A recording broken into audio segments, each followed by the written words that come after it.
ముఖ్యమంత్రి చంద్రబాబు నాయకత్వంలోని కూటమి ప్రభుత్వం ప్రజా సంక్షేమానికే కట్టుబడి ఉందని గుడివాడ ఎమ్మెల్యే వెనిగంట రాము పునరుద్ఘాటించారు. గుడివాడ ఏలూరు రోడ్డులోని ప్రజా వేదిక కార్యాలయంలో ఆయన ప్రజల నుంచి అర్జీలను స్వీకరించారు. నియోజకవర్గంలోని ప్రతి ఒక్కరి సమస్యను స్వయంగా పరిశీలించి అధికారులతో మాట్లాడి సత్వర పరిష్కారానికి కృషి చేస్తారని భరోసా ఇచ్చారు. ప్రభుత్వ పాలసీ పరమైన సమస్యలు కొంత ఆలస్యమైనా ఖచ్చితంగా పరిష్కరిస్తామని ఎమ్మెల్యే హామీ ఇచ్చారు. ప్రజా సమస్యల పరిష్కారమే లక్ష్యంగా గుడివాడ ఎమ్మెల్యే వెనిగండ్ల రాము పర్యటనలో ప్రజా దర్బారు వేగవంతం చేశారు. ఏలూరు రోడ్డులోని ప్రజా వేదిక కార్యాలయంలో నియోజకవర్గంలోని వివిధ ప్రాంతాల నుంచి వచ్చిన ప్రజల సమస్యలను సావధానంగా విన్నారు. పలు స్వచ్ఛంద సంస్థల సభ్యులు, ప్రజా సంఘాల నాయకులు ఎమ్మెల్యే రామును కలిసి వినతి పత్రాలు సమర్పించారు. ఇందులో భాగంగా గుడివాడలో పోరాట యోధులు ఓబన్న విగ్రహాన్ని ఏర్పాటు చేయాలని వడ్డెర సంఘం నాయకులు ఎమ్మెల్యేకు విజ్ఞప్తి చేశారు.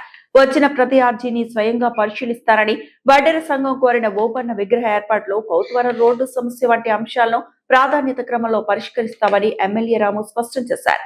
పాలసీ సమస్యలు కొంత ఆలస్యమైన ప్రజా సంక్షేమమే ధ్యేయంగా కూటమి ప్రభుత్వం ముందుకు సాగుతుందని ఆయన ప్రజలకు భరోసా ఇచ్చారు.